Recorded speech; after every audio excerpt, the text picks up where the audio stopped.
Oh, look, there we go. Spot on.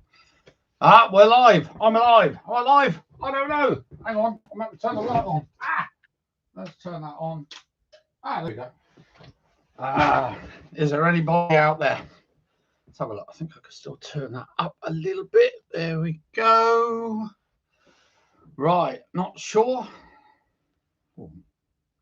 Yeah. Might need another light the other side.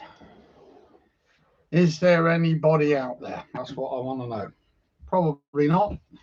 I could be talking to myself right now. I don't know. Oh, look at a mess on the floor.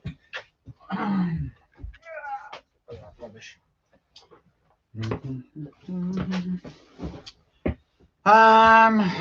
Right. Let's have a look. Is it working? Let's text a friend of mine, see if it is. Where is it?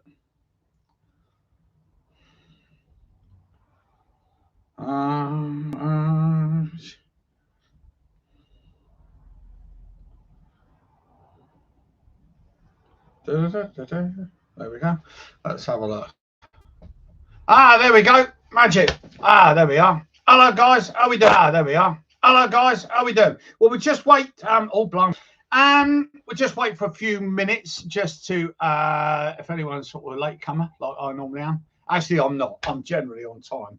I'd rather be 4 hours early than 1 minute late, if I'm honest with you. That's the OCD of me, I think. Where is everybody from? That's going to be really, really handy for me to know. If you can let me know just what country you're from, that would be really cool. And obviously, hopefully, the sound's going to be all right, and we can go through what I want to go through tonight. Oh, Slovakia. Oh, cool. Somewhere where I haven't been. Hampshire. That's just up the road. Oh, right, literally, because I'm on the Dorset-Hampshire border. So that's literally just up the road. Mind you, Hampshire's quite big, so it could be an hour away. That's true. Scotland, cool. Got a lot of friends up in Scotland nowadays, which is really good. Ireland, cool. Yeah, only ever been once for a friend's wedding who got married over there to a lovely Irish girl 30-something years ago. Crikey. It rained. So it reminded me of home, really. That's for sure. Oh, crikey. Where else have we got? Okay. Midlands, cool. Spend a lot of my time up there nowadays. Should be up there. Actually, that's a good point. I don't know if you're going to be there, but obviously we've got the guitar, what they call it, just call it the guitar show now. Birmingham Guitar Show, I call it, because obviously it's from Birmingham. So I should be up there for both days, I think, this year, because I've got a fair bit to do while I'm up there. So looking forward to that, because it's a fantastic show. The guys who organise it are really cool. Crazy Canada. Oh, yes. Now, funnily enough, I am just waiting for a travel agent to come back to me with some ideas of places in Canada as well. I don't know whether I'm going to make it this year. It's probably going to be next year, because apparently this year you got the World Cup, and I know about as much about football. You could literally write what I know on the back of a pick, all right, with a 6-inch paintbrush, because I don't know. It doesn't interest me at all, if I'm honest with you. But you have got that going on, which should be good for those that like football. Like I say, it doesn't bother me. I've been to 3 football matches in my life. That's it. But there we go. Now then, guys, we will make a start on the lessons. Okay. So what I've kind of got the first 4 weeks planned out, and then I'm just going to plan out the second bank of 4 weeks. So what we're going to do, I'm just going to take it as if I've just got someone, because obviously I work at school, so I'm forever getting new people in who know absolutely nothing. All right. So I'm just going to kind of go through the lesson as I would normally do. All right. There is, if you check wherever it is, because I'm not sure where it is, in the description, I guess, there's a link to a Google Drive. Okay, now all the paperwork, certainly for the first 4 weeks, is in there now. Like I say, next week, hopefully, or week after, I think, when it's a bit quieter, I will be planning the next 4 after that. But I'm also going to do a little bit each week, obviously, for those that have been playing a little bit as well. Now, it might not apply to you. I know that. All right. It's just one of those things. But there might be some things that you've missed. And obviously, you know, when we're sort of finished with that, any questions whatsoever, if I can answer them, I will. All right. And I hope to help you that way. Okay. So let's make a start, because I don't even know what the time is. No idea. The clock seems to have gone from the top right-hand corner. Right. So let's have a look. So hopefully, I don't know if people are, where I was grabbing a guitar, have been playing a while. All right. So, and hopefully the guitar sound won't be that bad, because I'm just running on the audio off the webcam. I will be messing around with this and trying to get it through the interface, and then I can go a guitar straight in, which will make the sound. But you know, it's not about sound quality tonight. It's just about sort of learning bits and pieces and what have you. Okay, so the first and most important thing, all right, and it's a health and safety talk, which I know you're probably thinking, I'm just playing the guitar. But, all right, there are things that can happen. And sadly, about 15 years ago, sorry, I've just seen that. I will be saving it on the channel after the stream, yeah.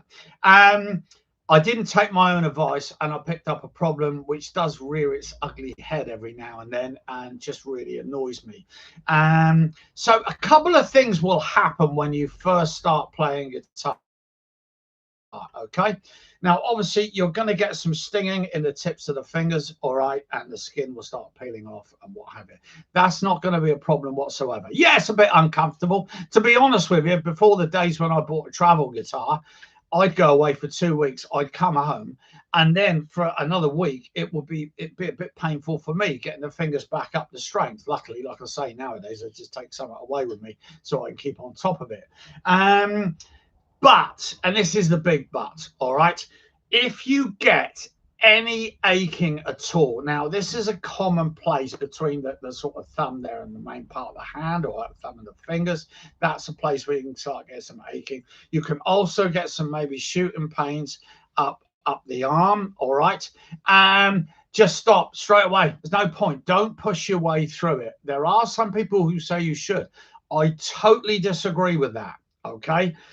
Absolutely, because I know, and you can get RSI, repetitive strain injury, which you don't want. Now, I'm lucky. I know when it's coming on now, and I know what to do and keep it in check. But it's not much fun if you just, you know, you've got a gig that, and suddenly you've just done too much in a day, and it's ow. It's not a lot of fun. All right. So just stop. It's a bit like the analogy that I use is literally if you start running today, you're not going to do the marathon on Sunday. It's as simple as that. All right. So you've got to build up. We don't have muscles. It's tendon, although we refer to it as muscle memory. So we talk about muscles, but technically it's tendons. All right. And you've just got to build that up very, very carefully. All right. So just be careful. It doesn't matter. Just stop for 30 seconds and go back to it. But don't push your way through it. All right. It's as simple as that. But like I say, any pain or stinging in the tips of the fingers, tough. Okay, it's going to happen. The joy of playing guitars. I know there are some people, or these things that you can buy for the tips of your fingers or whatever. Please don't, because you've got to take them off eventually. So you just as well not bother with them in the first place. Okay, and there's obviously a certain brand of, well, they call it a guitar, I call it a toy, that's got strings, plastic strings stuck onto your fretboard, and they're saying, oh, use this, it won't hurt your fingers. Well, anyway, they've offered it me twice I've told them to go away. Basically, I'm not interested. I'm a teacher. But there we go. So okay, now then, how do you hold a pick? Right, well, Eddie Van Halen, he used to hold the pick most of the time between his thumb and his second finger, like that. And he sold a lot of albums. So it's a kind of personal preference. Okay, I'll show you how I and most people will hold the pick. But if it works for you, it works for you. I mean, some people will hold the pick so that you've realistically got the thumb and the finger, okay, sort of opposing each other, if you like, and pointing towards the tip. I don't like that. What I tend to do is I tend to curl my first finger around like that, put the pick with the pointy bit to the left. Okay, now obviously if you're left-handed, I think it'll be to the right, won't it? But I'm a bit thick, so bear with me just in case. Okay, thumb over the top. All right, you don't want to show too much. If you show too much of the pick, and most people pick it up like that, excuse the pun, all right, the first thing you will do is you'll go like that, and there you go, and you'll never find it. Pick manufacturers rely on that so they can sell you another one. All right, and obviously don't show too little of the pick because then you'll miss the strings. So I sort of say sort of around about between 5 and 10 mil is about right. The other thing as well is don't grip onto it for dear life, because otherwise it will sound very jerky. Okay, you've really got to just hold it enough so that it doesn't slip. Okay, you don't want to hold it too tight, and obviously don't hold it too loosely, otherwise it will again fall out of your hand. And when you first start, let me just grab my box of picks here. I tend to get people to start with quite a light pick. I would say 0.5 to 0.7. Okay, that tends to be a little bit more forgiving, and it's great for strumming a few chords and what have you. So that's really cool. When you've been playing a while, obviously as I have since about 1852, I think, we tend to use quite solid picks. All right. The problem is with a thin pick, when you're certainly getting into lead playing and you want to do some speed picking or whatever, you don't want any recovery time on the pick. So, you know, but having said that, I like strumming an acoustic with quite a light pick because I like the sound. So again, that's very much a personal preference. Now, a little bit of a plug. I have actually got, and they're on their way to me at the moment, apparently. I use these picks that nowadays are made by Henry's. Okay, they do great guitars and all manner of things, but they're actually doing a signature pick. Now these are kind of really different. I got accosted by a member of their team at Guitar Summit, not this year, oh no, not last year, year before, who said, "Oh, hello, John, blah, blah, blah." We had a quick chat, and he said, "Please try our picks." I went, yeah, whatever. Got home and forgot about them. And then a couple of weeks later, picked them up and thought, wow, this is actually really nice. And these are quite solid. I don't know if they're handmade, but they're certainly hand finished. But they're resin. And they call them the button or baton picks. They got a hole in the middle. But although there is actually a lot of grip on them. It's a strange material, but it doesn't feel. It looks shiny, but it actually stays in your hand. I really like these now. But like I said, there's a signature one coming out. I believe it's on its way to me now. For this will be the final one. Then I can approve it, and then they're going off to produce them. So that should be quite cool. Where are we? Right. Electric or acoustic? This is a question that I get asked all the time. All right. Now, I'm going to sit on the fence here a little bit, because my personal opinion is start with electric, but I will give you both sides of the argument. Okay. The argument for starting with acoustic, and there's some great points. Okay. Is that it can be cheaper to start with. That's for sure. You don't need an amp. All right. Especially if you go for one of the cheap classicals, which is fine. And what they say is, and they're right, that you will build up strength quicker because it's harder to play, and acoustics are harder to play. All right. There's a thing that we refer to, which is action. Action is basically the distance between the string and the fret wire. Okay. On an acoustic, it's a bigger distance or a higher action than an electric, which is nearer the frets. Okay. And also we tend to use heavier gauge strings. So acoustics are harder to play. I get what they say. It can be cheaper. it also can build up strength. My opinion, though, is start with electric, because why would you want to make anything harder than it already is? I think if you can, I mean, it's nice to have both. I'm lucky I've got both. Okay. But yeah, so I would start on electric. They are easier, okay? And obviously, it depends on what sort of music you like as well. If you're really into Ed Sheeran, then I know he actually this week, hasn't it? He's just released a signature PRS model, electric. He's not really known for electric. He's a really good acoustic player, actually. He takes a lot of stick, but I like Ed Sheeran. So, you know, then obviously you're gonna be leaning towards that sort of playing acoustic. So start on the acoustic. They're both tuned the same, both play the same things. Yes, we play more lead, much more lead playing on an electric rather than an acoustic. Okay, so like I say, you've got to sit on the fence. That's both sides of the arguments. My personal belief is, and this is what I always do with the kids at school, is start them on the electric. All right. Simple as that. Right, practicing. And I never know if that's with a C or with an S. So please, I just don't know. I wasn't very good at school. Right, if you've only got an hour to practice every week, please don't just do it on one day. Okay, 10 minutes a day and have a day off. All right, it's all about little and often. Now, the old adage is you get out of it what you put in, and that's very true. Okay, the more you put in, the more you will get out. Okay, now one thing though, and this is quite an important point, there are days when, oh no, it's just not happening. Okay, it happens to me. You've just got to pack up and come back to it the next day, and then when you come back to it the next day, nothing's changed, but suddenly it all makes sense. That's just a life thing, all right? But it's like when I was an electrician.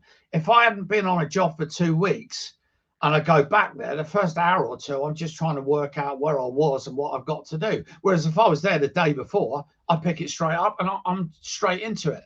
So hence, that's why little and often. Okay, and obviously if you can, you know, the more you, like I say, the more you put in, the more you get out. All right, so try and, you know, my advice is always have the guitar on a stand so that you can just pick it up and go. All right, rather than, oh well, it's in my case. And we're all like this, you know, it's just human nature that we sort of say, oh I gotta get the case out and I gotta plug in the amp or whatever. Yeah, I'll do it tomorrow. So there's no excuses if it's straight there that you can pick it up and play straight away. Okay, so little and often, always the way. All right.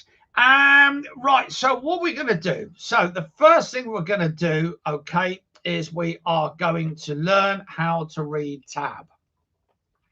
Now then, there are some people out there who still say that you should learn notation, okay, because they did. Now that's fine. All right, if you want to learn notation, yeah, cool. Okay, great.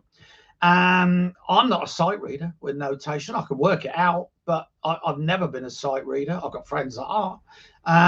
It is a little bit of a dying form now, I think, but you don't need to. That's the great thing about this instrument. All right, we have this system called tab. All right, now then, we're going to get to some playing now. Sorry, I'm just rabbiting, I know, but there are quite a few points to get through in the early days, okay, and that's for sure. So in the Google Drive, you will see this. All right, so this is what I've got in there.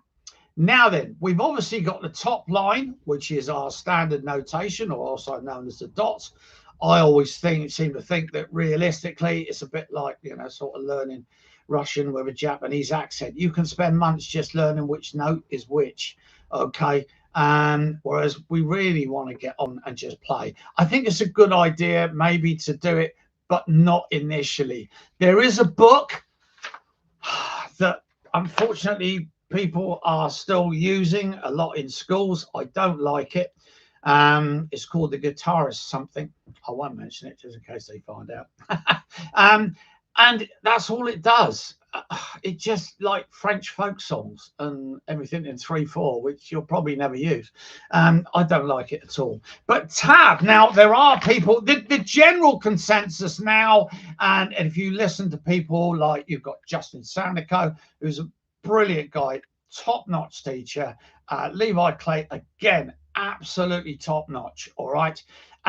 They say now, look, unless you want to be a session player, just learn tabs, okay? Because at the end of the day, it's a lot easier. We're going to learn how to play tabs in a few minutes, whereas we could spend, weeks just learning where the notes are. And one of the disadvantages to this instrument is learning where middle C is. Well, we've got 5 of them. So which one is it? Right. There's always a logical way, but, all right. I think it was Levi that said he thinks that tab was actually predates notation, which is 800 years or something. I can't remember. Seems like that long ago since I left school, but never mind. I'm not going to get into that argument. And of course, it wasn't guitars back then. It was the lute and other instruments, I believe they did it for. Okay. I'm not too up on the history, if I'm honest. Now, what we have here is we have 6 lines on this tab stave. Okay. Each line represents each string.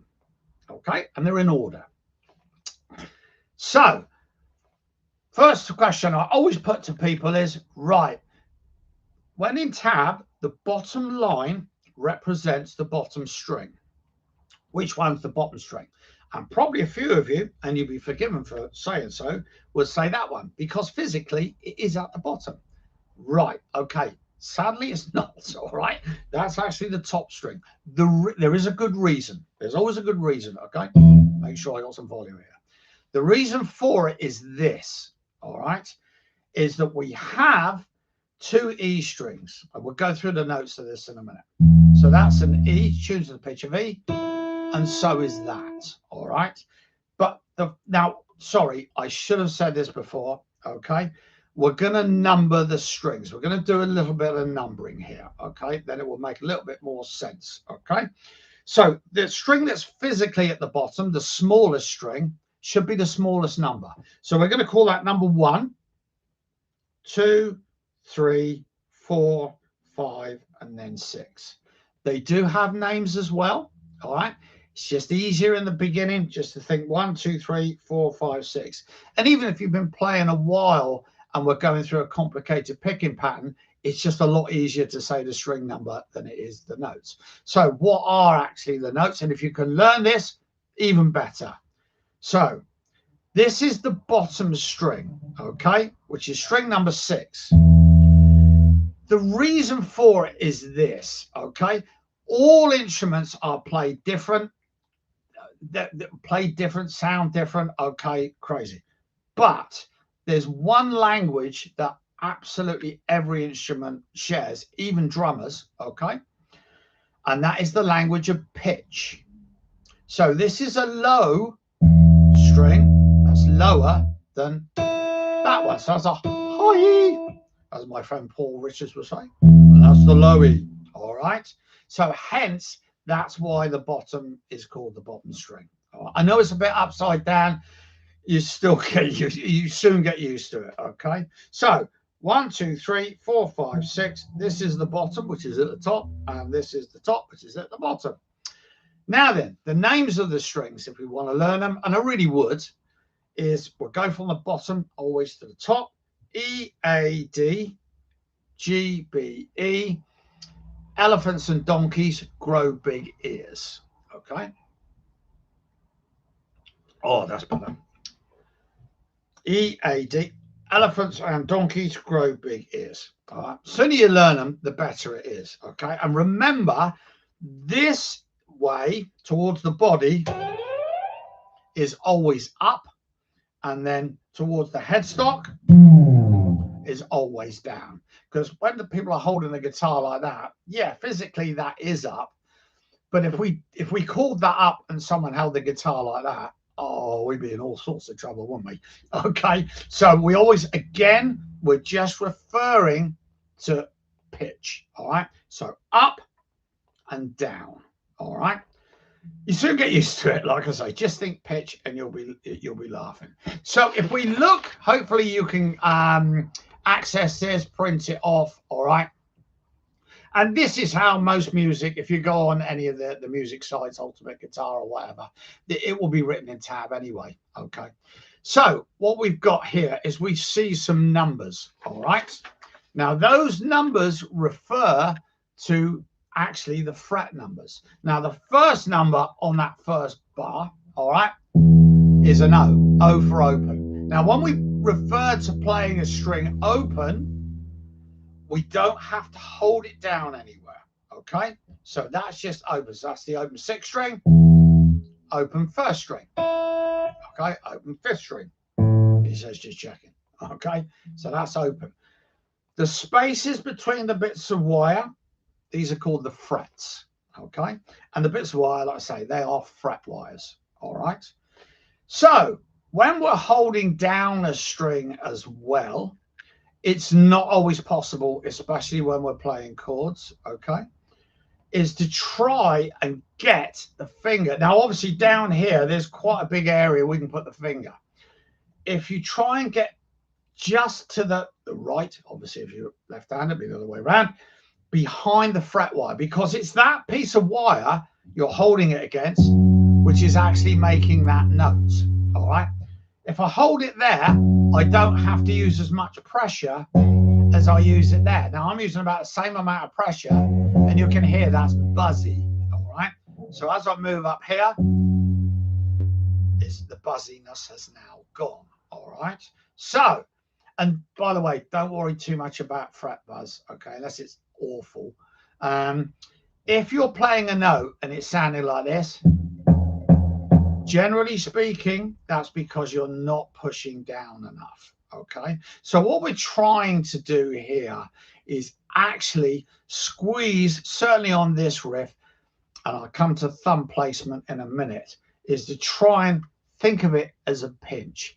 If your thumb and finger are off axis, you will have to use more pressure. When we're right on top of it, we don't, okay? So that's an easier way to hold it. So, right, if we look at this riff, now thumb placement, thumb placement. There are some people that say you should always put your thumb here, which is right in the middle of the neck, okay? That's called the classical position. The reason for it is because if we look at my hand like this, and I'm in the classical position, all right, my fingers will stretch the furthest. Look what happens when I move my thumb. Look what happens to the fingers. All right, the fingers, that's the way they're wired. They just come in together. So if you're trying to bring your thumb over the top and get certain notes, it's not going to work. Now, when we're playing bar chords, which is a way down the line, that's when I would always suggest putting the thumb in the classical position. But at the moment, just think what's, you know, the thumb moves all over the place. Like I said, there are some people that say, always put the thumb there for everything. I don't agree with that. Are they right and I'm wrong? Probably not. I think we're both right in certain ways. But I think, again, people are different. So what works for one person's not necessarily going to work for another. So it's always worth experimenting. Okay. But like I say, if you've got a stretch to do, then the classical position is best, because your fingers will then stretch the most, okay? And what we're going to try and do here as well is not this. As most people, I'm just going to play this riff like this. All right, which may sound similar to a famous riff, but I've had to change it because I have to be careful about what I do on YouTube. A very good friend of mine has just got a copyright strike for actually just playing the riff to Highway to Hell. Yeah, just the riff, no backing track. He just did it as part of his playing to just say how a certain patch sounded. And they gave him a copyright strike. So I've got to be really careful, all right, especially with printed music as well. And I don't want anyone's solicitors knocking on my door, quite frankly. But it doesn't matter, because in the Google Drive as well, I've also put some blank chord chart paper. We'll get onto that. Don't worry. Reading chord charts is easy peasy. I promise you. Okay. And also blank tab paper. There's all sorts of stuff in there, which is good resources for you. Okay. So I did all that with one finger, which of course you can, but we don't want to. Okay. We really don't want to. Playing this instrument is about coordinating both hands. All right. But also the coordination of our fretting hand. All right. So obviously, you're right hand if you're left-handed, or left-handed if we're right-handed. Okay. And that's another thing as well. We tend to, I find this all the time, people are mainly spending their time looking at their picking hand. If we look at this logically, this hand's got multiples of 6 strings to hit, so not an awful lot. This has got, well, on a 2-octave neck, 144 notes to hit. So there's a lot more going on in here. And when we get to chords, all right, you're going to need to look at chords as shapes. So therefore, I would try and concentrate. I mean, in an ideal world, guys, we'd have one eye looking at this hand, one eye looking at this hand, and another eye in the middle reading the music. Okay. But I don't know too many people with 3 eyes. Well, I don't think so. So therefore, I would say to try and concentrate mainly on here. Okay. And, you're going to make mistakes. It doesn't matter. All right. If you're playing chords and you hit all 6 instead of 4 or 5, what's the problem? You will soon adjust. I promise you. It's all about just getting used to it. All right. Okay. So how are we going to play this riff? Simple. So, and I would do it all with just downstrokes at the moment. All right. Let's just make it as easy as we can. A lot of people will use their thumb. They don't like using a pick. I could get chastised for this. I think my personal opinion is there's more you can do with a pick than you can without. If you look at real world players, Jeff Beck never used a pick. Mark Knopfler never uses a pick. There's a few. Most people do. So I would try and persevere. There are times when it's great to do fingerstyle, and it really is. And then obviously we can do hybrid picking where we use the pick and the fingers at the same time. That's very, very common nowadays. So I would try and get used to it, especially for sort of, banging out chords. That's for sure. So we're going to assume you're using a pick because I don't know. All right.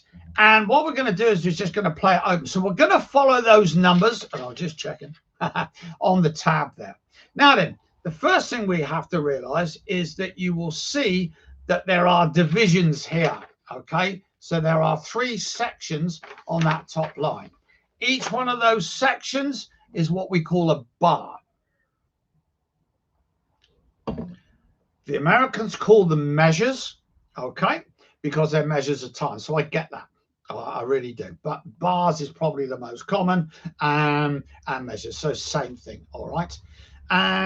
The other thing we're going to look at, all right, if we look here, we will see 2 numbers. We will go more into depth on this, I promise. 4, 4.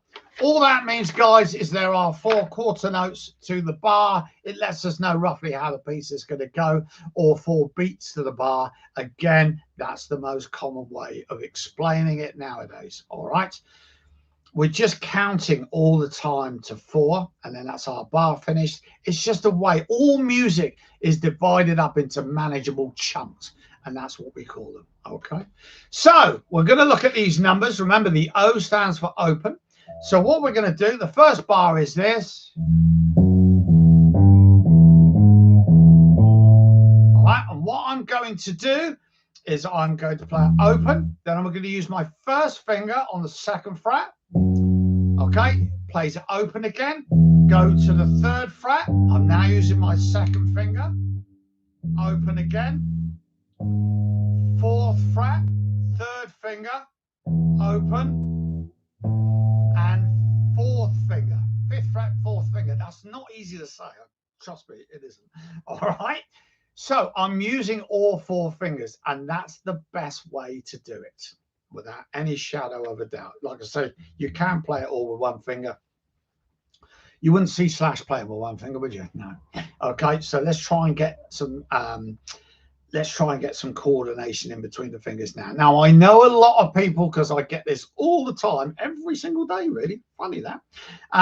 People don't like using their fourth finger. Okay, let's deal with this. That will always be the weakest of all fingers. But let's look logically. It's always going to be the furthest away from the first. So therefore, technically, we should be able to stretch further. And it's not about stretching, okay? But the less we have to move the hand when we're playing things, the better, okay? Now, you will have to move it to start with, but not much. But if you were using one finger, you'd have to move it quite a lot, okay? So let's try and use all four fingers. So we just go through that again, okay? First finger, then second, then third, then fourth. So 0, 2, 0, 3, 0, 4, 0, 5. All right. Now then, if we look at the next bar, we start now on the 5th fret of the 5th string, the A string. Okay. So we're kind of doing the opposite fingering pattern now. So we're going to go 5, 0, 4, 0, 2, 0, 1, 0. So this is really just a fingering pattern, just so that we can get used to how the strings fill. Now, like I say, if it's sounding like that, all right, you're certainly not just got enough pressure. So just apply a little bit more pressure. It will feel a little strange at first. Like I say, you soon get used to it, all right? So if I put those two bars together,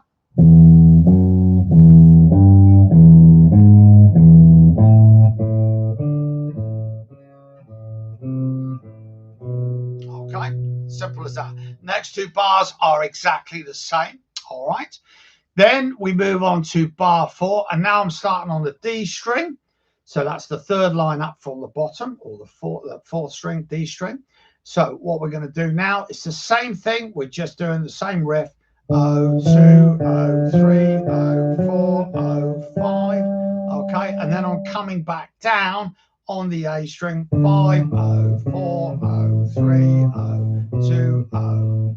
Now, with all these things, read them forwards, backwards, read one line, then backwards the other line. It's just practice material, guys. That's all it is. All right. It's as simple as that. It's just trying to get some coordination between those fingers. All right.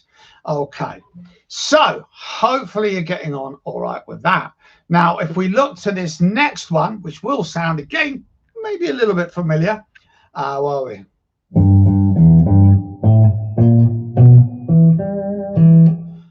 Actually, I played that wrong. I should have read it. Okay, so I'm going to start off with the first finger. All right, and we're going to go 3, 3, 0, 3. Okay. Now here I'm actually going to slide up on my first finger, because when it changes strings, I can then use the other fingers. All right. And I don't have to move the hand so much. So I'm just going to go 3, 3, 0, 3. 5, 6, 7. All right. So that's all on that low E string, or string number 6. Okay. Then I'll move to the A string. So that's the second line up from the bottom. All right. String number 5. And I'm going to go 5 and then 7. Then switch across to the D string, string number 4. And then back to the 7th fret on the A string. So nice and slow.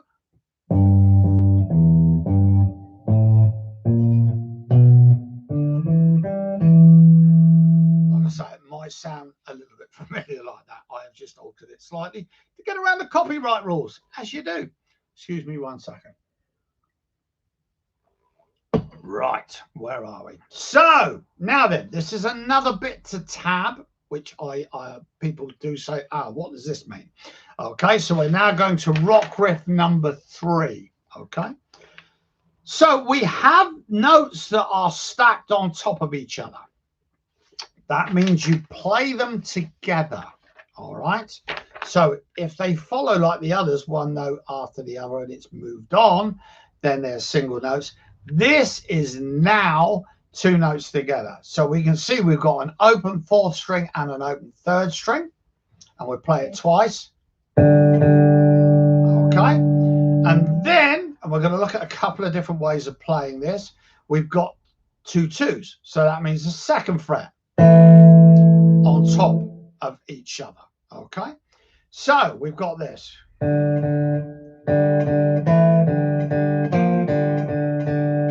right. Again, it might sound a little bit familiar. All right. Now then, I would play it with one finger. I tend to flatten my finger off. Okay. A lot of the times we try and get as much on the fingertip as possible. It's not always possible. Not at all. Okay. So with this, you can play it with two fingers, fingers 1 and 2 or 2 and 3, whatever. Okay. The rock way, if you like. Okay. And there are some advantages to it, especially when you're up this end of the neck. It's hard to get two fingers in because the frets get narrower. So here, I would use one finger flattened off when I use the pad. So if I dig in there, hopefully you can see the two tram lines in my finger. Okay. So, but if you're finding it better just to hold down with two fingers, then use two fingers. That's fine for now. Okay. It really is. But the preferred way is obviously using one finger. All right. So if we look at that first bar, we've got, and they're all eighth notes. Don't worry. That's not a dirty word. We will get into reading rhythms. And I'll tell you now, that's one of the most important things we will ever do. And it's a piece of cake. I absolutely promise you. All right. People look at, you'll see that in the Google Drive, the rhythm library, and you'll go, oh no. Oh, yeah. I get that all the time. All right. Because I remember when I first saw it and I thought, oh, heck. And then after about 2 minutes, I thought, hang on a minute, this is really quite simple. And I've taught kids as young as 5, 6 to read rhythms. Honestly, it's really easy. So we are going to go 0, 0, 2, 0, 0, 3, 0, 0, 0. All right. So I'm just playing them together. It's quite tricky, this, to play two strings together, especially when they're in the middle. All right. Because you soon get used to it. All right. I would advise not trying to do it from up here. If you limit the movement of the hand, it will be more accurate. So what we tend to do is to try and rest down. Now, obviously, it depends what kind of guitar you've got, okay? I'm just resting down on the strings here where it's just on the saddles, okay? That does have an added advantage of palm muting, which we'll get onto later.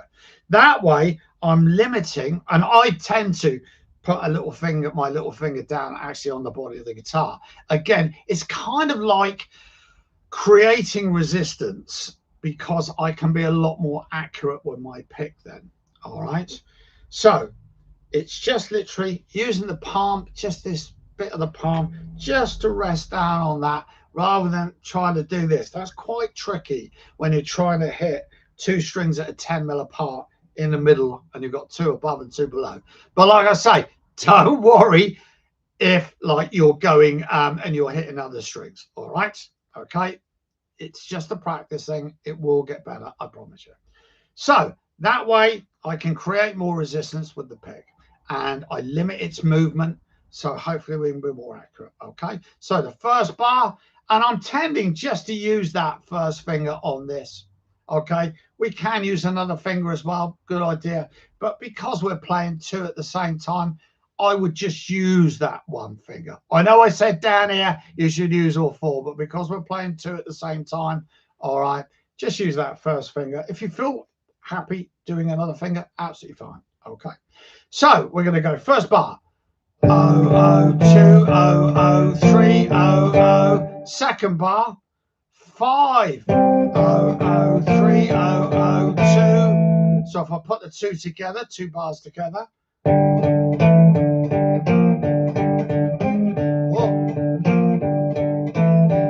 Okay, I'm just playing them together, and I played that slightly wrong, so I will do it again. So 002, 003, 005, 003, 002, and then it just repeats. Okay, it's just getting used to holding two strings down at the same time. Like I say, you might sort of recognize the, I'm not going to play it. Or that one. No, don't. That's banned everywhere. Although it's still one of the best songs ever, in my opinion. But there we go. Okay, so that's dealt with reading tabs. Hopefully, if you've got a problem, okay, leave a message. I try and get back to you. All right, or just like I say, all these will be saved, so they will be on my channel, so you can go back and scoot through it. All right. What other things are really important when we first start? Okay, right. Again, it's the thing that I say on just a daily basis. So a kid comes in or they're playing in a band at school and they just pick up a guitar and go. Don't assume it's in tune, because it probably won't be. All right. And that's nothing to do with the guitar, I promise you. All right. Weather is the biggest factor for tunings going out than anything else. And the reason for that is because obviously we've got metal strings. Now, when metal gets hot, it expands. When a string expands, it will go flat. If a string is cold, it's like I don't leave the heating on in here overnight. So if it's been a cold night, I come in and all my guitars are wildly sharp. All right. And it takes a good hour for them to settle back down. All right. So tuning is really, really important. Now, there's lots of different ways. There really are. Okay. You can get plug-in tuners, probably the most common nowadays. And there's many different types. Is these sort of clip-on tuners. Now, they work. The good thing about these is they work on vibration. All right. So I'm going to try and pull that around there. Where am I?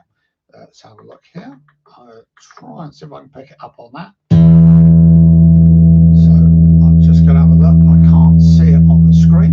Let's have a look. Where are we? Oh, there we go. Generally speaking, some of them work a slightly different way, but when the note's in the middle, all right, and it goes green, then it's in tune, which is again why not all tuners will give you the string number, but they will all give you the string name. Now, one thing to be aware though, on some of these tuners, it's not all of them, and to be honest with you, you can get these from a couple of pounds or a couple of dollars. Timu and is it AliExpress or something, they knock them out for less than £2. To be honest with you, I bought some from there. They're fine. I just buy the cheap ones unless I've been given them or whatever, like I was this one. Just buy the cheap one. They're probably right now, but some of them will do multi-instruments. Okay, you might see a V, a C, a G, or G for guitar. Okay, C for cello, V for violin. So they do lots of different instruments. Oh, what's just come up on there? Oh, hello. What's happened here? I don't know. Am I still there?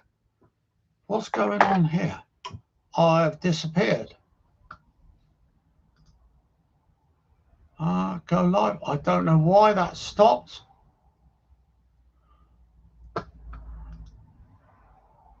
Reconnect. Right. Reconnect to streaming. Right. Hopefully, guys, can you let me know if I'm back in the room? I have absolutely no idea what happened there. A little pop-up come up saying I've got to update Java. Yeah. Okay. So we're back. I have no idea, and I don't know even know what that's doing. Hang on, have I lost the volume? There we go. It could be. It was. Yeah. Can you hear me as well? There we go. It could be. It was. Oh no. Yeah, let me mute that. Okay. Oh, I never left. Oh, right. Okay, I never left, but and now I've got a big delay on what's going on here, so I don't know. Right. And now I've got a big delay on what I'm seeing on the screen. So if it's all working fine, I shall carry on and not look at myself, which is probably a good thing. So tuners, these are probably a really good thing to get, just little clip-on ones. The other thing you have to be careful of as well, some of them you will see numbers on. Okay, and it will say 440 hertz, or it could go from 430 to 450. We want 440. All right, can't see the whole neck of the guitar. Right, hang on. That's it. Let's try that. That should be better. Oh, it's really weird that I've got a delay on that. I don't know why. That's very, very strange. So the numbers we should see should be 440. What that refers to is that the A string is actually 440 hertz. Okay, it's what we call standard tuning. All right. So now a lot of bands they tune to E flat. You'll find that. Okay, but we'll get into that later. All right. Okay, so other things to do when you first start. When we start learning some chords, and next week we will be running through the first, I think, 4 or 8 chords. I think we got the first 4 chords last week, and then obviously I've got some chord changing exercises, and we're also going to read chord charts, which I promise you is really, really simple. Okay, and that'll also help you. Can't see the whole net. I think you should be able to now. That will also help you if you've got any music books, because they're basically laid out the same way. It just doesn't look the same, all right? But it is still the same, I promise you. All right. But there we go. So when you're learning something as well, the best thing, excuse me one moment. I always recommend that you play along with either the original track or you use a backing track, okay? Because it's so important. Music's like comedy. It's all about the timing. And actually playing along with something is 2 things, really. One, it's great fun because you play along with your favorite artist. And 2, all right, you're also learning about timing. And that's just so, so important. There's absolutely no question about that, all right?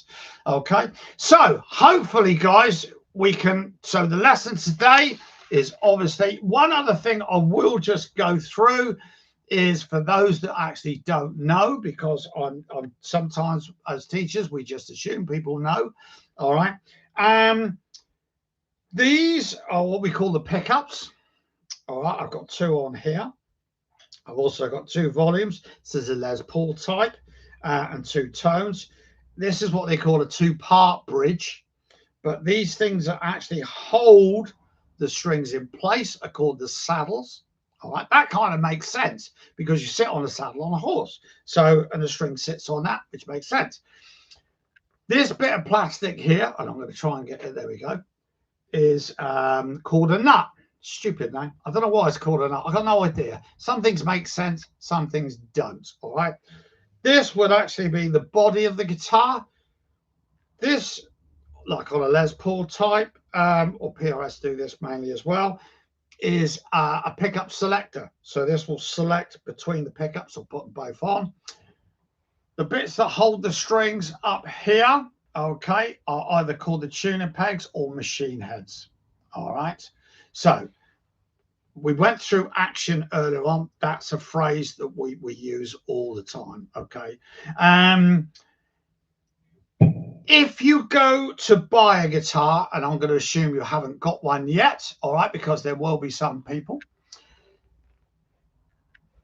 always try and go to your local music store. Okay, guys, especially in the early days, because guitars vary so much. You're not buying a washing machine. You know, the neck profile, some are much bigger, some are much thinner. If you've got big hands, you might prefer a bigger neck. You've got to feel it. You might not be able to play it, but just by, just by trying a few out, you will feel which feels right to you. All right. And what I always say to people is just go in there and say, look, I have X amount to spend. What have you got within that range? And then generally, you can sort of have a look. That's what I would do. All right. So you just put that down for a second. And I would just pick up, let's have a look. There we go. I'll pick up a Strat style guitar because the pickup selector is a little bit different on that. Okay, you might have 3 pickups. Again, this is the pickup selector here. It's just different tones. When I'm playing clean, which I was just now, okay, I would always kind of have it anywhere apart from what we call position 1, which is fully down, which is the bridge pickup. Okay, anywhere apart from that will sound better. Bridge pickups tend to be voiced for a bit more distorted sound, so a bit more of that rock sound. Okay, so when you're playing clean, I always just put it up in the neck. It's a much warmer sound. All right, okay, so hopefully that's been, oops, there we go, of some use to you. I wish I could get the screen to show me what I'm seeing in real time, which hopefully is what you're seeing. Please go to the Google Drive and download all that stuff. Ready for that. So guys, any questions? So I'm not going just yet, that's for sure. All right. Right, okay, I'm just picking up on some of the compressor is pulling your vocal down every time I pick a note, and the guitar is the loudest, not terrible. Yeah, what you're saying is critical. Right, okay, that's really handy to know. Okay, thanks for that. See, I don't know. I will take note of that. All right. Right, what else have we got? yeah, I know. Well, actually, I don't. Floyd aren't too bad with copyright. I don't really have any problems with them. Not too many, anyway. There are certain bands that you just don't touch. And one of them, by the way, guys, if you have been playing a bit and you want to do some content creating, please don't cover any Eagles. Please, they will strike you straight away. Mr. Henley does not like people playing his song, our songs, or even one note, to be honest with you. All right. But there we go. So, like I say, any questions at all, I'm here to answer. Any teaching or whatever. Good. So you stopped lessons and now you're going to start again. Great. Okay. And that's another thing that I get all the time. Am I too old? Well, I am. Too old for a lot of things, I think. No, I've got a student, I think now he's 68, 69, something like that. So, and he's having the time of his life. So if you've never picked it up, but you're older and you want to, great. Is there a minimum age? No, I tend to think around about 9 or 10 is probably a good age. Anything below that, and I might actually suggest you start on ukulele first. It really all depends, because some 10-year-olds are taller than me and got big hands. So I don't know. I might actually get a strike for mentioning the Eagles. Yeah, you're right, especially mentioning Don Henley. Thanks, Don. By the way, he gave me 2 on TikTok after I first started. That was very kind of him, wasn't it? You know, the fact that I think before I pulled that video, it had 23.5 million views, and I think nigh on 1 million comments, of which a lot of them were, "What is this song?" So I told them, and then they sort of go and stream his music, buy his merch. Yeah, I don't know why he doesn't like it, but there you go. That's his prerogative. I'm not going to get involved. All I know is, and I still love the Eagles, don't get me wrong, I still do, still play it. Every time I play a song that comes on the radio, I do think about those strikes. But there you go. It's just another thing, isn't it? Do I have any tips of how to play faster? Right. Okay. Good question. The best way to play fast is to slow down. That might seem a bit strange, but you've really got to slow it down and get it nice and clean before. This is why a lot of people will use practicing to a metronome. Although, to be honest with you, I rarely say use one anymore. With YouTube now, you've got as many drum loops as you want, and I would always rather prefer to play to a drummer than a metronome, because it's more real world, and then you get used to where the bass drum is and the snare drum is. So when you play in a band, and obviously all the students I deal with at schools, pretty much all of them will be playing in a band because it's part of their course to start with. Okay, which is certainly at the Bourne Academy, which is why I love working there. So I would use a drummer. Okay, so and we'll go through this though. We will go through this. We'll go through how we read rhythms and what have you, and techniques. Chord changes and bar chords. Yeah, chord changes, they're going to come next week. Okay. Bar chords, that's a little bit further down the line, but I will just deal with this because it has come up. What is a bar chord? Now, for people that don't know, and I will just whistle stop on this, and I try not to talk when I'm playing. Right. So, if you're playing, we will go into more depth of this. When you're playing a bar chord, and if you're at that stage where you want to get into bar chords, okay, great. Just a couple of things you need to know. Firstly, when you're playing a bar chord, you need 2 bits of information. That's all you need.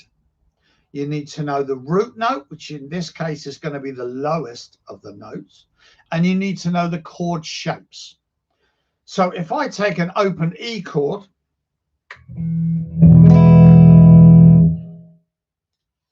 okay, there's an open E. Now then, when I play an open chord, you've got to look at it like this. The nut is playing the bar for you. So therefore, if I take that shape, but I want to make it an F, which is just 1 fret above, we will touch on this in a minute, actually. I'm going to move my fingers about here. So I'm still going to play an open E. But I need to move everything up 1 fret to make it an F. So I can take that shape, and remember, E-shaped chords for a root on the E string or a 6-string bar chord. A-shaped chords for a 5-string bar chord, or what I call a root on A. So that's where your root note's going to come from. Okay, so my root note in an F chord, what it says on the tin, it's an F. So I take that shape, I move it up. I have to move the nut. Well, I can't exactly get my saw out and start. No, I can't do that, can I? All right. So this is why I have to use my first finger. All right. Now it's an F because I've moved everything mathematically the same. And although my maths is awful, and it is because I didn't do very well at school, I've done quite well since. Everything does, all music theory is maths. All right, we have to move everything the same amount of frets, if you like. Okay, so that's what you need to do. So I've got an E-shaped chord, I move it up 1 fret, put the bar in, so I've moved everything, and it's now an F. Just a couple of other things, because you might be at that stage yet. It won't cover most people at the moment. That's one place where I would always stick your thumb, is in a classical position. Try and line the thumb up with your first finger, which is doing the bar, because again, if it's off axis, you'll have to use more pressure. Try and get the finger as parallel to the fret wire and as close as possible, and just try and tilt it on its edge just a little bit. Okay, we will go more in depth in this, but as you might be at that stage, I want to try and help you. Okay, so that's it. But the most important thing, and this is one area we are going to just have a look at, all right, is you need, and this is my bugbear at school, and I've still got 6th formers who still haven't learnt where their notes are. 6 years I've been bugging them. Oh, yeah. Well, I thought I remembered. No, you didn't.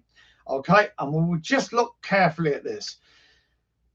Learning where your notes are is really important. At the moment, it's not too important, okay, because we're just going to get into a few riffs and a few chords, okay? But for those, I want to try and get something in for those that have been playing a little bit longer as well. And if you're interested in it, I'll show you an easy way to get used to where these notes are, all right? Now, we have to look at it like this.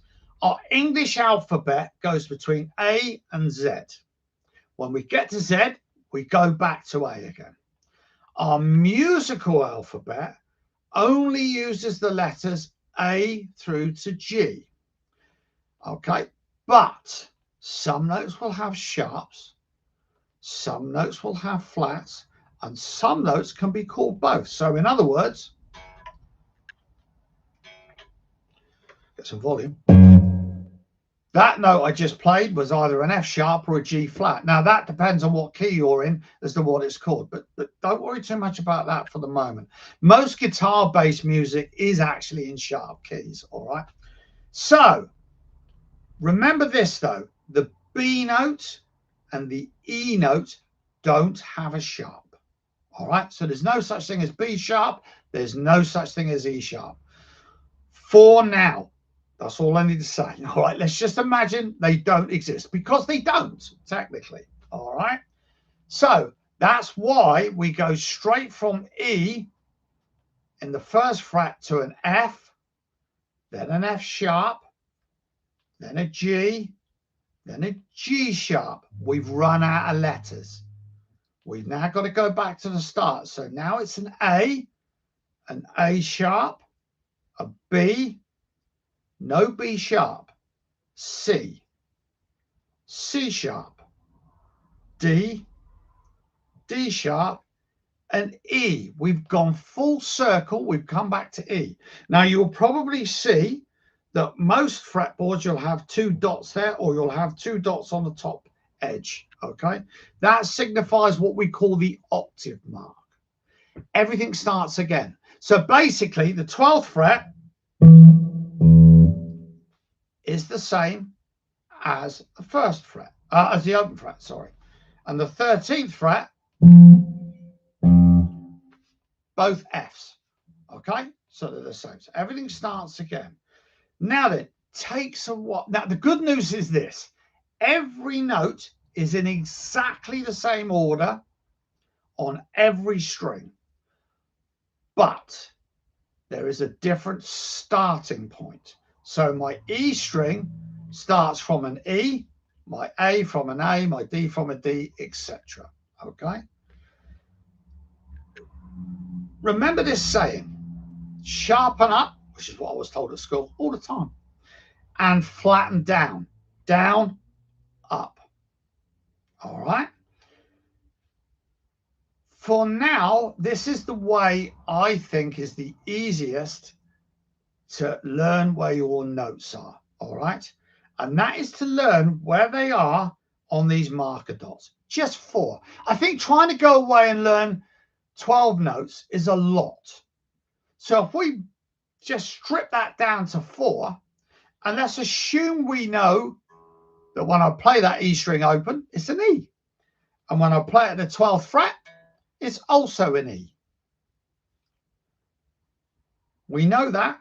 So if we look at these 4 notes, G, A, B, C sharp, G, A, B, C sharp. That C sharp could also be called a D flat.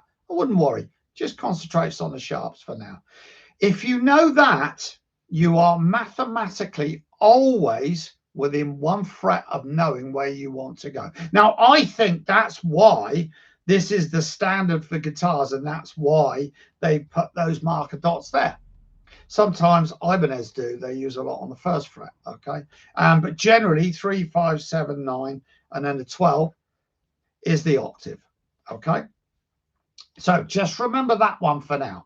E string, G, A, B, and C sharp, okay? You're always within 1 fret of knowing where you want to go. So say, for instance, someone said, play a B flat. Right, okay. Oh, I know where my B is.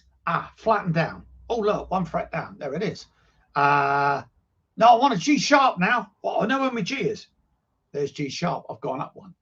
Okay? Remember, sharpen up, flatten down. If you concentrate on those 4, just by reading chord charts and just playing, you will soon learn where all of them are. It's great to know where every note is on the fretboard. Guys, that takes years. Okay? But if you only ever learn 2 strings, the E and the A string are by far the most important. And if we look at a big plus, that one's getting thrown in for free. So hence, by learning 2 strings, we've actually learned 50% of the fretboard, because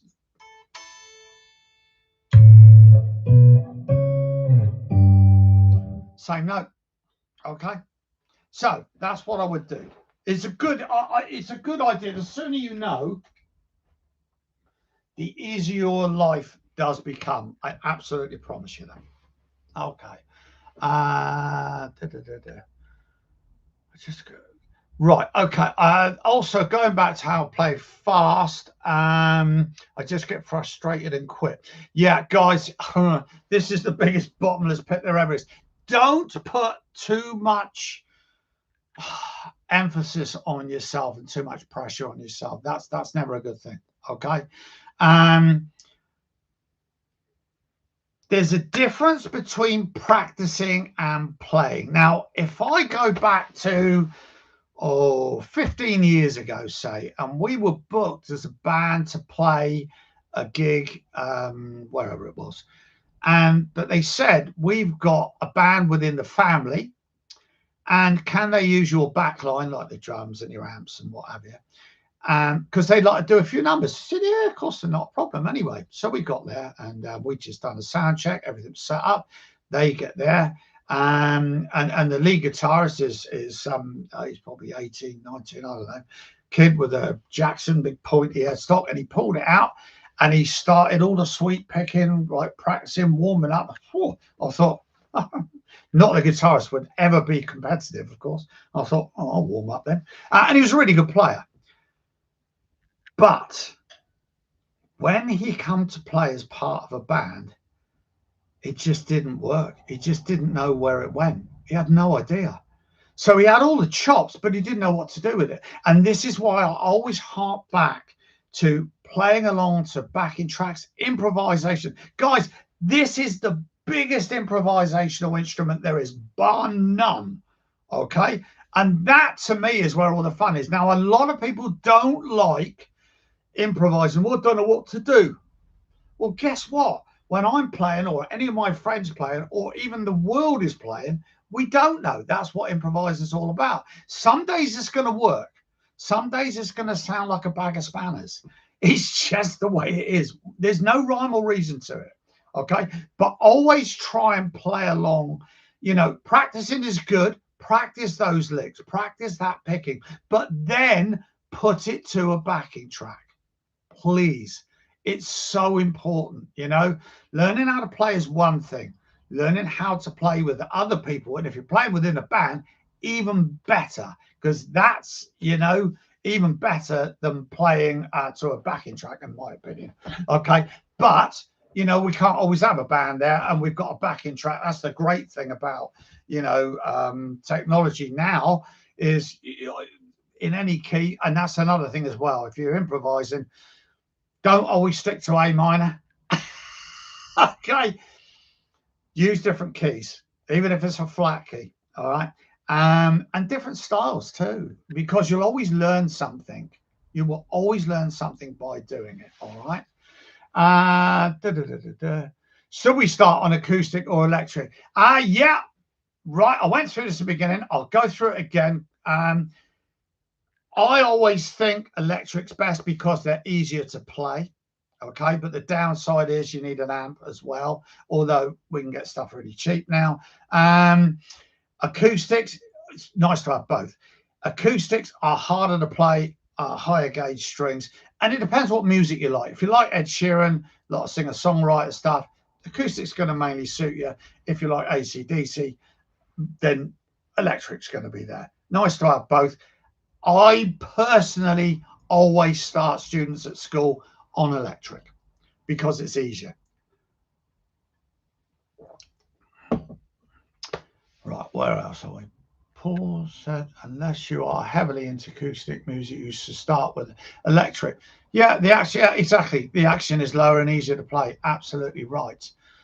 Yeah, borrow your son's Fender. Absolutely. Too right.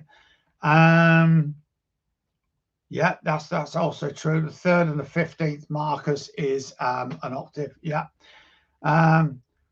Where are we? There we go. That's improvising. How do I play by ear? Identifying. This is an interesting question, actually. For improvising, how do I play by ear? I can identify E and C, but I want to try and memorize other notes quicker. Yeah, that's right. That's a really interesting question. Now, I'll be honest, in 25 years or more of teaching guitar, I've only ever come across one person who had perfect pitch. And that was a few years ago. And you could literally play any note and she instantly knew what it was. I don't have perfect pitch. I know a few people do. Most people that are in orchestras do, I think. Do you have to identify an E and a C? I think it's good to, when I'm listening or when I'm learning a solo, let's take it that way. It depends what it is. If it's something I know quite well, the first thing I need to do is what key's it in, because then I know roughly what scales they've used. Okay. And then you just try and find the position that they've used, and I will always try and work it out by ear. Sometimes I use tabs. It really all depends on the piece of music.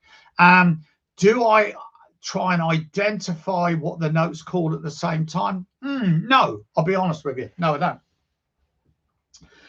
Is it a good thing? Yeah, probably, but I wouldn't. You could spend a lot of time doing that rather than trying to think what the scale is that they're using. And also, one of the hardest things that people never talk about, and they don't, is the hardest thing for me, or certainly is getting the nuances right. So you can have the right notes. And I've seen this many times. Now, Gary Moore was always my favorite player. I think he probably always will be to the day I die. If it wasn't for him, I would never have took it up in the first place. And as probably some of you know, I got to go and see the last auction of some of his stuff and got to only acoustically, admittedly, play a couple of his guitars, which was amazing. And it really was. I still got some footage to come out from that, which I must upload. And I've seen a lot of people cover, like, Still Got the Blues.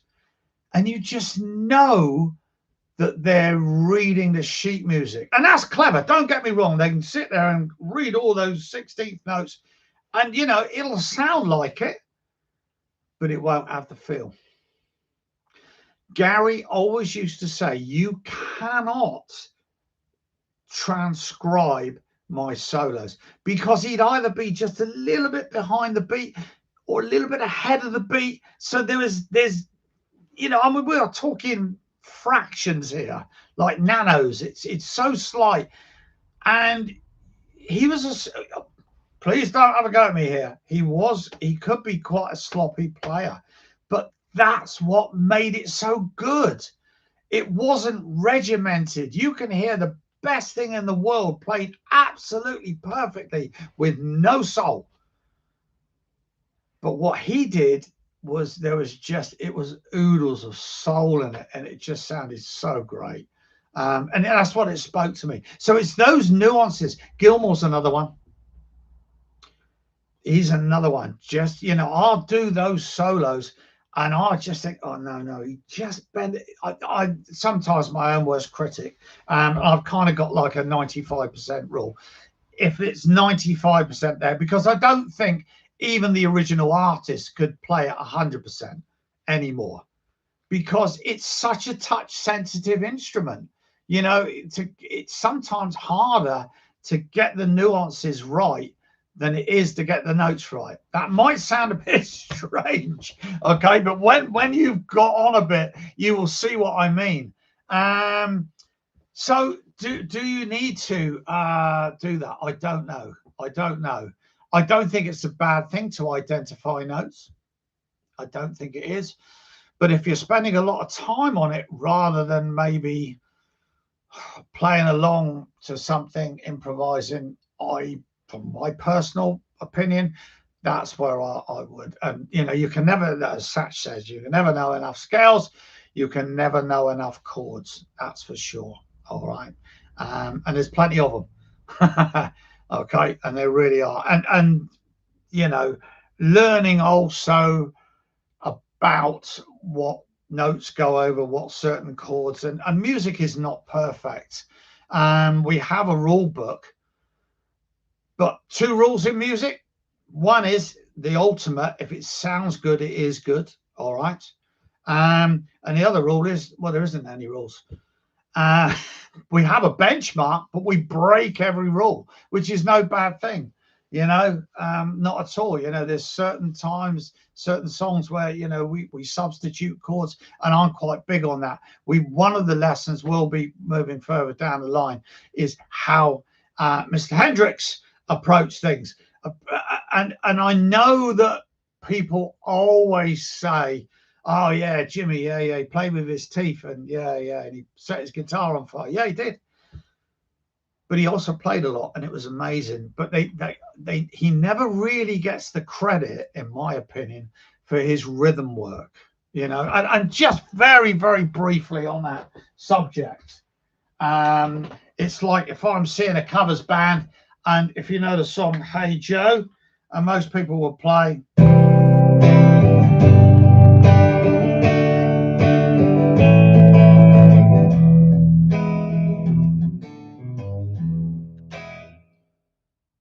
And that's the right chords: C, G, D, and A, and then an E.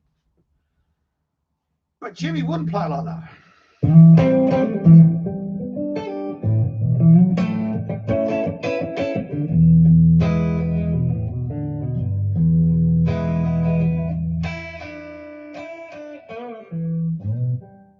So he would use all manner of different, instead of playing a C, he'd go, and then instead of playing a G, he'd go here. And there's a lot of advantages to that, which we will go through. The D, he would play there and play the A there. So he could mess around with things, and that to me is the ultimate. If I go and see a band live, I don't want to see what they played exactly on the album. I'll go and play the album. I want to see what they're feeling that night, how they approached it and just did something different, So also don't get het up about having to have things absolutely note for note, because if you take a solo and you're trying to nail it note for note, please go and listen to a live version of that song. See if it's exactly the same. Chances are it won't be exactly, okay? And I don't want to see exactly the same. So, music is there to be messed around with. It's very much, a lot of people play from the soul, as they say. So I want to hear what Gary always used to say. He could tell what mood people were in by listening to what they played. And I get that. I really do. You could tell if they were angry or they were sad or whatever. Music can come through. Yeah. But everyone's different. Let's have a look. What would you say are the scales necessary for no improvising or playing a solo on the spot without learning it? Right. Okay. Yeah. Improvising, I am so hot on. I mean, guitarists are known, I wonder why, for being probably the laziest of all instrumentators, playing an instrument. Get my teeth in. Okay, they're probably right, which is why I like to improvise, because I don't necessarily have to learn things then. I can just, and some nights, like I say, it worked brilliantly. Other nights it just won't. And there'll be no rhyme or reason to it. In my opinion, and this is one of the lessons, I've already got that. I think actually it's already on the Google Drive, is the 5 positions of the minor pentatonic. It's a way of splitting up the neck into 5, we call them box patterns, okay? It's a way of splitting up the neck into 5 areas, which is then just repeated. So the 6th one would be the same as the first. That's a whole lesson in itself. I think the minor pentatonic is the most important one to learn. Why do we use pentatonics? Well, pentatonic means 5 pent. Okay, a major scale or a natural minor scale are 7 notes. If we're taking a major scale two of those notes, depending on what the chord is being played underneath, might not necessarily sound that great. The pentatonic will always, it's all the good ones. It's a bit like having a big box of Quality Street at Christmas, okay? And everybody dives in and the chocolate caramel goes and the green one and the purple one. All right, they all go straight away. But there's just like, then you think, do you know what? I'm just in the mood for an orange cream or a coffee cream, which there's plenty of left. So that's where our majors and natural minors and the modes and all that come in. You kind of got to know where to put them. All right. So that's why pentatonics will always be, and rock music's just full of pentatonics. All right. But we do have a minor pentatonic and a major, and it's good to mix them up. And then we'll look also at how you can use them, where you can use them. A lot of people will play like a 12 bar, a lot of jam nights. That's another thing, guys. They are growing in popularity again, which I'm really happy with. There's probably a jam night going on somewhere near you where you can just get up and play some just standard 12 bar blues. That is one of the lessons. We're going to learn 12 bars, all right, which is just a piece of music that's 12 bars long and you just repeat it. So it's really, really easy, okay? So please go to them because, again, even if you just want to go and watch people, it's worth doing. And a lot of people you will see it. I'll show you. I see this all the time. They'll play like A minor pentatonic. Oops.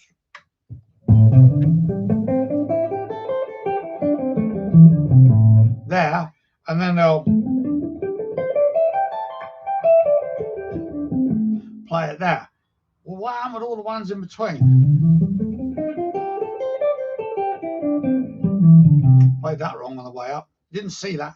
Never worry about making a mistake. Okay. So when we learn the 5 different patterns, we'll learn to go between them. And wherever we can construct a solo going diagonally is much nicer than just playing a box. But, you know, why go from there up to here when you've still got the same notes in between? You just got to learn where they are.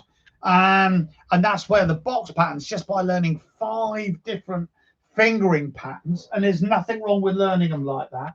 It's nice to know where the notes are. It's great, but there's nothing wrong with learning fingering patterns, okay? It's going to be easier, all right? And it's a very visual instrument, as a lot of things are, and we can see it. We've got to look at the fretboard as if it's a road map, all right? And like I said, if you can go across diagonally, it's always going to sound nicer, even though they are all the same notes. But they all have their different flavors, and they will all make you play differently. Now, that makes no logical sense whatsoever. But it's true. That's what I mean about music. Where are the rules? Well, there isn't really any. Do you know what I mean? If it sounds good, ultimately, it is good. All right. What else we got? Any other questions, guys? Like I say, yeah, the cage system, right? You can use the cage system in a couple of different ways. It's used mainly, I think, for chords, the C, A, G, E, and D notes. All right. Yeah, you can also use it for scales. You can use it. It's something that's not used an awful lot nowadays. I never got on with it entirely, if I'm honest, especially with the chords, because that G shape, crikey, I just couldn't get. I mean, sadly, I've only got small fingers. And you will see people a lot of the time bring their thumb over the top. If you've got hands that can do that, do it. It's fine. It's fine. Everyone's different. You know, some people say, oh, you should never do that. Why not? So cage system is a system maybe not used so much nowadays. It has its uses, yes. But yeah, you can use it for scales as well. But we will go through all that anyway, okay? Any other questions about gear or anything like that? I will just show you what I'm using tonight. I don't know what it sounds like because I'm only hearing it through my monitors. I actually had this plugged through my amp earlier, and it sounded a lot better, if I'm honest. But I'll just take the webcam and see if we can go over the top. This is going to be difficult with that. So these pedals are just got a little board they've sent me. These are like the what are they? Oh, there we go. So I'll put that back there. Walrus. These are their fundamental pedals, which is kind of like their budget range. I actually like these. The main reason I like them is because I don't have to program them. I don't like doing that. I know I've got a fractal unit, and funnily enough, I've just got the new Black Star modeler, which has come in today, which I've got to go through. These have got physical buttons, but so's that. So I'm quite interested to know about that. I know a lot of people like to go in the menus and sub menus and oh blimey, but oh crikey, yeah, but I like physical dials and what have you. Would you suggest Spark Mini or the new JBL? Right, very good question. I've always said, and I've got a Spark Mini 10-watt amp, which I used to take. I used to take on holiday with me, but where am I? Where is it? I can't lose it because I've got to send it back. Oh, there it is. But yes, the new JBL bandbox, guys. Oh my goodness. This, well, I'm not sending it back if I can get it. I have sent them an email, but they're at NARM at the moment, so I think they're a bit busy, which means they don't want it back, I'm guessing. This is the new JBL bandbox. Okay. I'm not being paid for this, by the way, at all. This has blown my mind, and it really has. And actual fact, I will buy one with my own money if I have to. No question about it. Because what is it? Well, it's a Bluetooth speaker, but my goodness, what a sound. It's so small, but then JBL are brilliant with speakers. Everyone knows that. But it's also a guitar amp. The guitar sounds are really good in here. They're only going to get better. You know that. This is, as far as I know, the first of its kind. So, and you can put a microphone in here as well. You can use it as your audio interface, but it's the stem splitting where it's good. Just go and check out my Living on a Prayer video on all the socials. Okay, that was phone, original video, Bluetooth into here, this straight into my interface with so I'm using the guitar sounds out here. Okay, and with 2 clicks you've got rid of the guitar. Unbelievable. I mean, it's wizardry. But you can also take out the vocals and the drums, although the drums and the bass seem to come out together. But, you know, I know what's going to happen. All the manufacturers are probably having meetings already saying we need to do this as well. So this can only get better. And my goodness, like I said, I've took this into school and it has blown so many minds. It's unbelievable. The kids absolutely love it. I've had teachers knocking on my door saying, well, what is it? You know, yeah. So I would personally, if they're about the same sort of money as the Spark Mini, I think.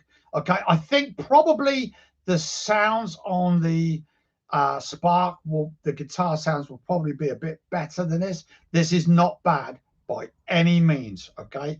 But knowing that they are the Spark positive grid stuff's really good. But guys, the software update, this is going to be. And if you listen to that Living on a Prayer, I dialed in a quick sound that sounded just like Sambora. Well, I think so anyway. So yeah. So personally, because of the stem splitting, I would get this, and I would. It's just an amazing piece of kit. They also do a trio, which I'd love to get my hands on as well. I haven't seen a video of that, but I know Henning's done one, my friend Henning. So I will be watching that. So that might have even more sounds on. I've no idea, but you know that this is the kind of future. Now, I am not, I think it's well documented, and certainly is with all my students. I'm not the biggest lover of AI, and that uses AI, but this is the good part of AI. So yeah, it's about, yeah, it's just kind of like I don't like AI, but I like it in that. Yeah, bit hypocritical, I guess. I don't know, but that thing for me to take on holiday with a travel guitar, that's all I need. I've already got my phone. I don't know if you are going to get them, and I believe that no one's got them in stock at the moment. I have got an affiliate link for Tom Ann wherever you are. Tom Ann, a great, and I think they're probably going to be the cheapest anyway. If you could please use my affiliate link, there is a link there. Then that's great, because then they give me more jobs, hopefully. And they're good people to deal with. They're really great. But I cannot genuinely, if you're serious about guitar, I think that is just such an amazing product to have. I don't think there's, I genuinely think, I said in the video, I think that's going to be my product of the year. I'm kind of hoping it isn't, because something else is going to come along that's totally going to blow my mind, but that really has. And, I think that the trio one, because I think that's 18 watts and the trio one's like 58 watts, you could take that busking. I think that would be loud enough. I mean, that's all you need is just your phone. There's all your backing tracks. Oh, what they're doing is great. I mean, when I first started playing, obviously it was records. You remember that? Well, they're coming back now. And we used to have to try and we had to tune the guitar to the whatever the voltage was that day, because if the voltage was up, then the thing was spinning faster. So, we had to tune the guitar to that and then work things out, which was great for ear training. And that is something I'm very hot on a personal level, certainly lesson wise. So yeah, but yeah, definitely I would. It's called the Bandbox Solo. All right. Okay. What's it? Bandbox Solo. There we go. That's it. Bandbox Solo. Like I say, they do a trio as well, which is much bigger. But for going on holiday, crikey. And it's a Bluetooth speaker as well, so it's absolutely perfect. And like I say, the guitar sounds are good. All right. Anyone else? Any more questions at all? Anything on anything?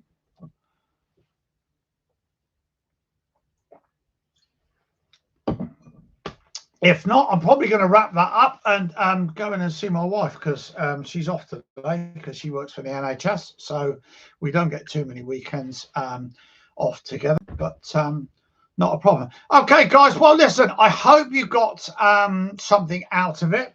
Next week, where's my list? So next week we are going to do so first 4 chords. All right, we're going to learn how to read them. There'll be some chord changing exercises, how to read chord charts. Again, my history is that for 20 years of my first 20 years of my playing, I never knew anything. I didn't even know a pentatonic scale, but I always played by ear so I could get away with it. But when my good friend Tim Wedlake told me I should go into teaching and change my life forever, crikey. I had to learn all these things, and the 2 things that I really wished I'd known from day one, and that is how to read chord charts, because it's so easy and I can just turn up with a pile of music to any gig and just play, and also learning to read rhythms. And they are genuinely the 2 things that I always get people to learn really from the start, because I know how important it really is. Okay. All right then, guys. Well, thanks for coming. And same time next week, as they say, 6 p.m. UK. Although I think most people, I think a lot of people are actually in the UK, which is cool. All right, same time zone. Really good. Okay then, guys. Thanks ever so much, and I will see you next week. Cheerio now.